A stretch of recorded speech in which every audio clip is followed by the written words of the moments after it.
Big Boss weekend episode మొదలవగానే నాగార్జున శుక్రవారం రాత్రి ఏం జరిగిందో చూద్దామంటూ మన టీవీ ప్లే చేశారు. అందులో హౌస్ మేట్స్ అందరూ తమ ఫస్ట్ లవ్ గురించి చెప్పుకొచ్చారు. ఒక్కొక్కరు తమ స్టోరీ గురించి తమ మాటల్లో చెప్పారు. అయితే నిఖిల్ స్టోరీ మాత్రం విన్న వాళ్ళందరికీ కన్నీళ్లు తెప్పించాయి, ఆడియన్స్ కూడా. అసలు అక్కడ హౌస్ మేట్స్ కూడా నిఖిల్ లవరు మళ్ళీ తన దగ్గరికి రావాలని కోరుకున్నారు. నాకు తనే ఆ ఒక్కరిని తెలుగు ఇండస్ట్రీలో కాలు పెట్టేటప్పుడే తెలిసిపోయింది. అంటే దానికి ముందు ఫస్ట్ సెకండ్ థర్డ్ అన్నీ మర్చిపోయేలా చేసింది తన లవ్.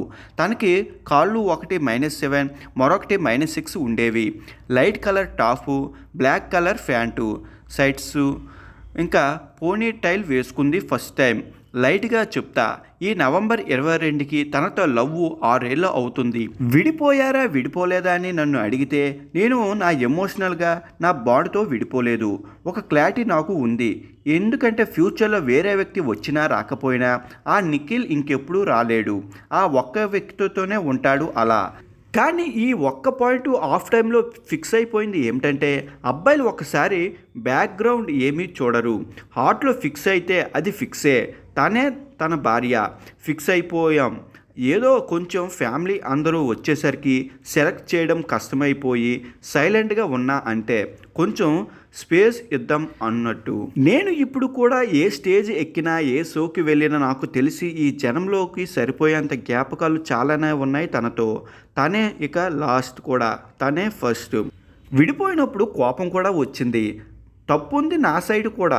నేను మంచోడినని చెప్పట్లేదు, అర్థం చేసుకోవచ్చు కదా అనే ఆ కోణంలో కూడా ఆలోచించవచ్చు కదా అని కోపం వచ్చింది.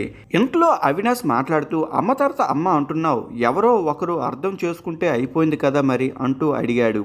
దీనికి నేను అర్థం చేసుకుంటా, నేను ఇప్పుడు కూడా వదలలేదు. ఈ షో తర్వాత నా ప్రయత్నాలు నేను చేస్తా. నేను ఖచ్చితంగా వస్తా. నాకు తెలుసు నువ్వు మళ్ళీ కోపడతావు, మళ్ళీ ఏదో ఏడుస్తావు. మళ్ళీ నేను వెళ్తా, మళ్ళీ వస్తా. ఎంతవరకు జరిగితే అంతవరకు జరగని. కోపడితే కోపడు, తిడితే తిట్టు, కొట్టించుకుంటా కూడా.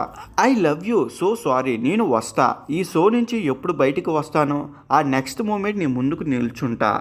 ఇంకో లక్కీ విషయం ఏమిటంటే తనే నాకు ప్రపోజ్ చేసింది.